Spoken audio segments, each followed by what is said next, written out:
Hello students. तो आज का जो टॉपिक है द पेस फॉर लिविंग, जिसके लेखक आरसी हचिसन हैं। ठीक है, तो आइए हम पहले लेखक के बारे में जानते हैं, क्योंकि वस्तुनिष्ठ प्रश्न का ज़माना है। लेखक से भी प्रश्न आते हैं या पहले भी लेखक से प्रश्न आते हैं। तो चलिए पिछली कक्षाओं की तरफ हम आज भी पहले लेखक के बारे में जानते हैं। देखिए, आर्ची हचिसन, पूरा नाम इनका है रे कॉरिटन हचिसन। इनका जन्म देखिए 23 जनवरी 1907, और इनकी जो मृत्यु है वो 3 जुलाई 1975 को हुई। ठीक है, यानी कि 3 जुलाई 1975। ठीक है, चलिए आगे बढ़ते हैं।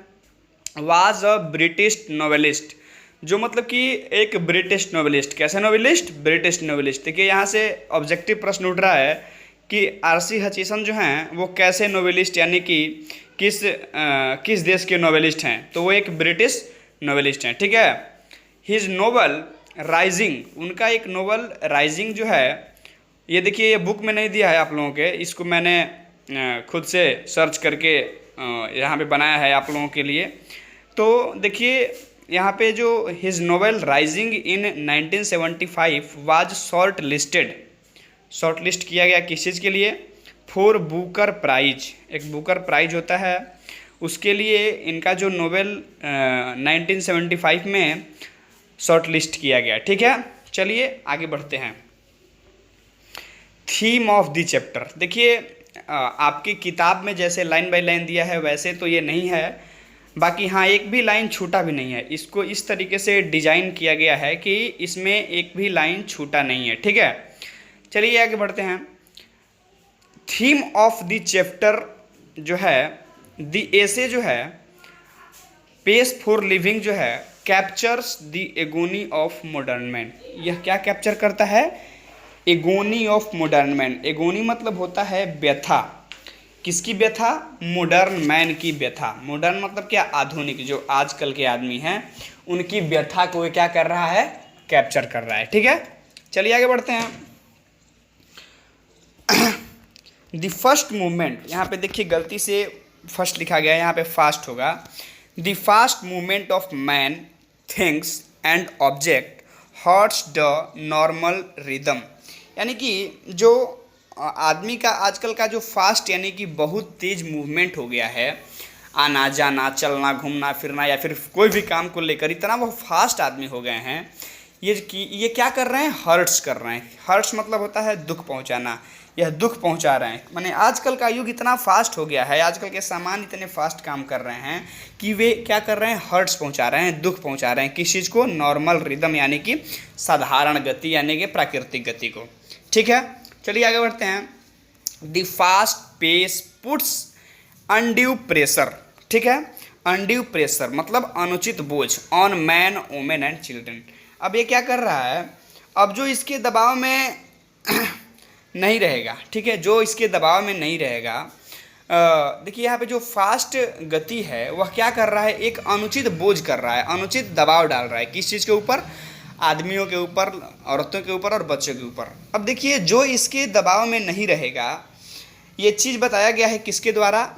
आरसी हचिसन के द्वारा। ठीक है, the person who doesn't maintain the pace feels disabled, यानी कि आज का जो दुनिया है, आज का जैसे क्या होता है कि लोग कहते हैं कि समाज के अनुसार ढलना पड़ता है। ठीक है, अब जो नहीं ढल पाते हैं वे समाज में अपने आप को हीन ही न समझेंगे कि मैं समाज में सबसे अलग हूँ। ठीक है, और जो आज की दुनिया है वह इस गति को नहीं जो बना पाता है, वह अपने आप को डिसेबल महसूस, यानी कि विकलांग महसूस करता है। ठीक है, आई होप आप लोगों को समझ में आ रहा होगा। चलिए आगे बढ़ते हैं। Now the explanation. ठीक है, अब यहाँ से मैं आप लोगों को एक्सप्लेन करूँगा। RC Hutchison saw a play in Dublin. वह क्या किए? डबलिन में एक नाटक देखे। कहाँ नाटक देखे? डबलिन में। कौन देखे? लेखक आरसी हचिसन देखे। ठीक है, the chief character was an elderly corn merchant. यहाँ पे कॉर्न मर्चेंट, कॉर्न मतलब मक्का भी होता है, अनाज भी होता है, तो हम इसमें कॉर्न का मतलब अनाज ही लेंगे। In a small Irish country town. ठीक है, आयरिश देखिए उसको कहा जाता है, आयरिश जहाँ ये डबलिन, डबलिन कहाँ है, मैं सबसे पहले बता दूँ, डबलिन है जो आयरलैंड में है, आयरलैंड की राजधानी है। आयरलैंड एक छोटा सा देश है, ठीक है। तो स्मॉल आयरिश कंट्री टाउन में वो रहता था कॉर्न मर्चेंट, जो उसका मुख्य पात्र था, जो चीफ कैरेक्टर था उस नाटक का, जो नाटक देख रहे थे आरसी हचिसंस डबलिन में। चलिए आगे बढ़ते हैं। The corn merchant is an anxious man. जो कॉर्न मर्चेंट हैं वो एक बहुत ही अनक्सियस, अनक्सियस मतलब होता है बेचैन व्यक्ति, अनक्सियस मैन मतलब बेचैन व्यक्ति, बहुत ही अनक्सियस मैन है। His heart was dicky and his nephew was cheating him. उनका जो हार्ट था वो बहुत ही डिकी, डिकी मतलब होता है कमज़ोर दिल, जो उनका हृदय हो मतलब कि कमज़ोर दिल वाले इंसान थे। और उनका जो भतीजा था वो यहाँ पे चीटिंग कर रहा है। देखिए मैंने यहाँ पे एक फ़ोटो लगा दिया है, इसका मतलब आप लोग ये मत समझिएगा ऐसा चीटिंग नहीं, उनका भतीजा उनको चीटिंग कर रहा था, ये तो मैंने ऐसे ही लगा दिया, ठीक है, चीटिंग कर रहा था। His wife was extravagant. उसकी जो पत्नी थी, जो लेखक थे उनकी जो पत्नी थी, लेखक नहीं जो कॉर्न मर्चेंट था, सॉरी, जो कॉर्न मर्चेंट था उनकी जो पत्नी थी स्पेंड यूरो 10। यहाँ पे मैंने आपके बुक में ऐसा एक यूरो का मतलब लोगो नहीं, यूरो का जो साइन है वो दिया रहेगा, यूरो का जो है वो दिया है, यानी कि हर एक हॉलीडे पर, ऑन अ हॉलीडे, हर एक हॉलीडे पर वह कितना खर्च करती थी, 10 यूरो। यहाँ पे देखिए मैंने यूरो दिखाया है, यूरो ऐसा होता है, ठीक है, 10 यूरो वो खर्च करती थी, ठीक है। चलिए आगे बढ़ते हैं। ही क्राइड, वह चिल्लाया, क्या चिल्लाया, he cried there is an aeroplane now that goes at 1000 miles an hour. He wants to say that life has become really too fast.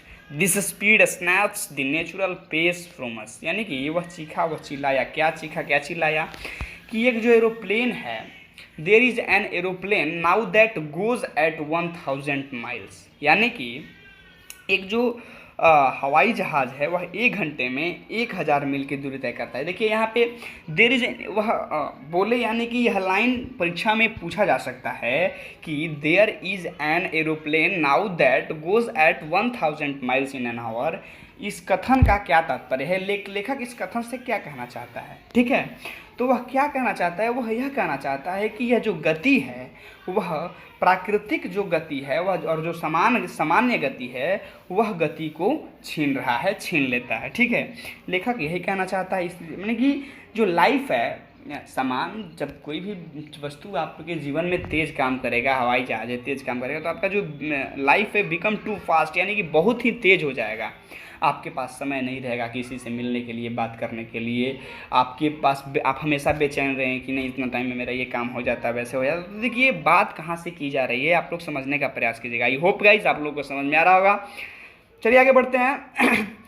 The author also enjoy a rapid movement. ऐसा नहीं है कि author को जो rapid, जो तेज़ गति है उसका जो इंजॉय करना पसंद नहीं है, उसको भी पसंद है इंजॉय करना, ठीक है। Going in a car eight 90 miles an hour, ठीक है, यानी कि लेखक इस तीव्र गति को भी पसंद करता है।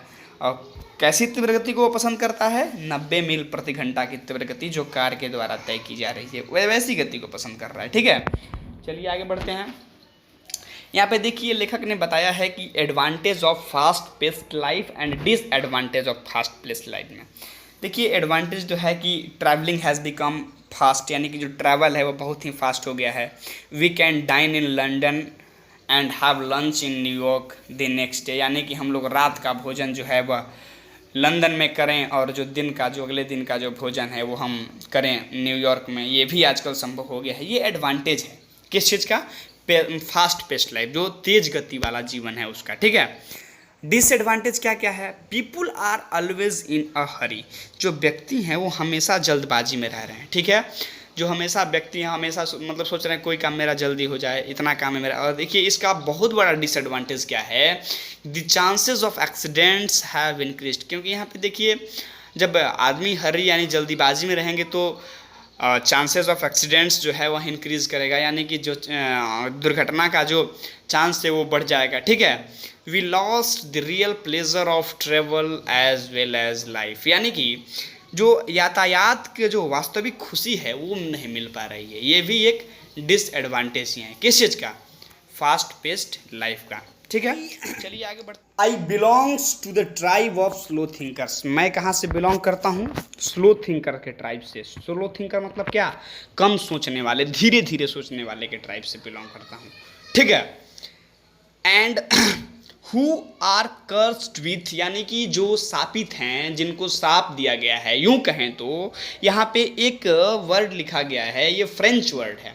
इसका जो प्रोनाउंसिएशन होगा वो होगा, देखिए यहाँ इसका प्रोनाउंसिएशन कुछ अजीब, कुछ टेढ़ा सा है, यानी कि लस्पीडल एक्सल्याट करके इसका प्रोनाउंसिएशन है। इसका अर्थ होता है कि किसी भी चीज़ का सटीक जवाब देने में देर करना, किसी भी चीज़ का सटीक जवाब देने में, किसी भी प्रश्न का सटीक जवाब देने में काफ़ी देर करना। हालांकि प्रश्न मायने नहीं रखता है कि ज़्यादा हार्ड हो, ठीक है। तो ये बोल रहे हैं कि मैं उसी ट्राइब से बिलोंग करता हूँ, ठीक है। मैं उसी ट्राइब से, उसी जनजाति से बिलोंग करता हूँ। कैसे जनजाति? स्लो थिंकर्स की जनजाति से, ठीक है। They do not understand even a joke quickly, अगर जल्दी से कोई जॉक भी मार दे ना तो भी समझ नहीं पाते हैं कि किसने क्या कहा, और बाद में सोचते हैं तो फिर हाँ समझ जाते हैं कि हाँ इसने जोक मारा इसलिए सब हंस रहे थे। तो बाद में देखिए बुरा भी लगता है खुद को जब कोई जोक मारे, या फिर खुद पे अगर मेरे पे कोई जोक मारे और मेरे को समझने में मैं काफ़ी देर हुई तो खुद बुरा लगता है। लेखक कुछ ऐसा ही सोच रहे हैं, ठीक है। चलिए आगे बढ़ते हैं। Author says, I am one of those who are guaranteed to get the lowest marks in any intelligence test because those tests for all the ones I have come across seem to be designed to measure the speed of your mind more than anything else। यानी कि लेखक कह रहे हैं कि मैं guarantee देता हूँ, मैं इस चीज़ का गारंटी देता हूँ, मैं उसमें से हूँ, मैं इस बात का गारंटी यानी पूर्ण रूप से कहता हूँ कि to get a lowest mark in any intelligence test, कोई भी किसी भी एक बुद्धिमत्ता परीक्षण जो टेस्ट है, बुद्धिमत्ता परीक्षण में मैं सबसे कम मार्क्स लाऊंगा, उन सभी प्रतिभागियों में से मैं कम मार्क्स लाऊंगा। Those test for all the ones, यानी कि सभी में से मैं बहुत कम मार्क्स लाऊंगा। क्यों कम मार्क्स लाऊंगा? क्योंकि वो टेस्ट इसलिए लिया जा रहा है, बुद्धि की परीक्षण के लिए लिए जा रहा है कि किसका दिमाग कितना काम करता है, ठीक है। यानी कि वह टेस्ट इसलिए ही डिज़ाइन किया गया है टू मेज़र, मापने के लिए, the speed of your mind, तुम्हारे बुद्धि को मापने के लिए कि तुम्हारी बुद्धि कितनी तेज काम कर रही है, ठीक है। तुम्हारा जो माइंड है कितना तेज काम कर रहा है, मोर देन एनीथिंग एल्स। यानी कि मैं ऐसे टेस्ट में सबसे कम मार्क्स लाऊंगा, ठीक है। बात आई होप आप लोगों को समझ में आ रहा होगा। चलिए आगे बढ़ते हैं। आगे है examples of slow thinkers. Examples of slow thinkers, वो एग्जाम्पल कर रहे हैं, खुद का एग्जाम्पल दे रहे हैं। When I go to the cinema, कहाँ जा रहे हैं वो? जब वो सिनेमा में जाते हैं तो I find my self in a hopeless, मैं खुद को होपलेस महसूस यानी कि आशाहीन महसूस करता हूँ। होपलेस फॉग, होपलेस फॉग मतलब आशाहीन स्थिति। मैं अपने आप को आशाहीन स्थिति में महसूस करता हूँ कब? जब मैं सिनेमा में जाता हूँ तब आफ्टर 2 और 3 मिनट्स, 2 और 3 मिनट के बाद क्या होता है? I have to turn to my wife for enlightenment, यानी कि मैं थोड़ा देर के बाद अपने पत्नी की तरफ मुड़ता हूँ। आई विस्पर, मैं विस्पर मतलब होता है फुसफुसाना, मैं फुसफुसाता हूँ। क्या फुसफुसाता हूँ?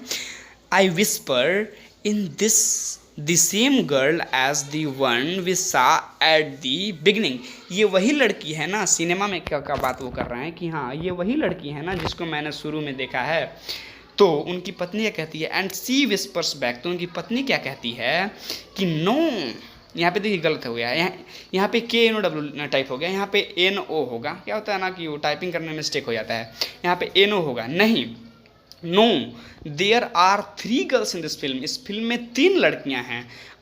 टाल blonde, a short blonde, a medium स्लाइज ब्लोंड। ब्लोंड मतलब होता है भूरा केस, मतलब कि जो वो लड़की जिसका लंबा लंबा भूरा भूरा बाल है, और एक और लड़की है जिसके छोटे छोटे बाल हैं, वो भी भूरे भूरे बाल हैं, और एक लड़की जिनका जो है केस जो है वो यानी जो बाल है वो काला है, ठीक है। इस फिल्म में 3 लड़कियां हैं, ठीक है। And call them AB and C। Hero is that, hero वह है who takes his hat off when he comes indoor, यानी कि वही है हीरो जो अंदर आने के बाद अपना टोपी निकाल दे रहा है। ठीक है, आई होप गाइज आप लोग को समझ में आ रहा होगा। कहीं कोई प्रॉब्लम होता है तो आप लोग तुरंत ही कमेंट करें, मैं लगातार जवाब देने में, हमारी टीम हमेशा जवाब देने के लिए तत्पर रहती है। चलिए आगे बढ़ते हैं।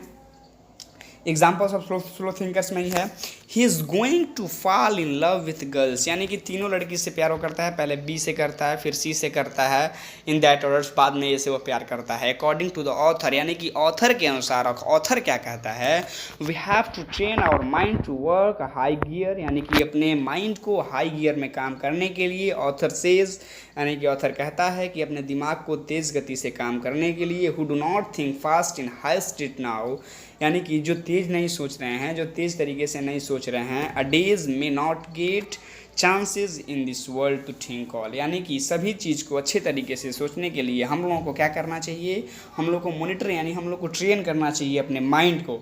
आई होप गाइस आप लोगों को ये पूरा का पूरा चैप्टर समझ में आ गया होगा। अगर कहीं भी कोई परेशानी, कहीं भी कोई दिक्कत होती है तो आप लोग बेझिझक कमेंट में सवाल पूछ सकते हैं। मिलते हैं आप लोगों से नेक्स्ट वीडियो में, तब तक के लिए वंदे मातरम।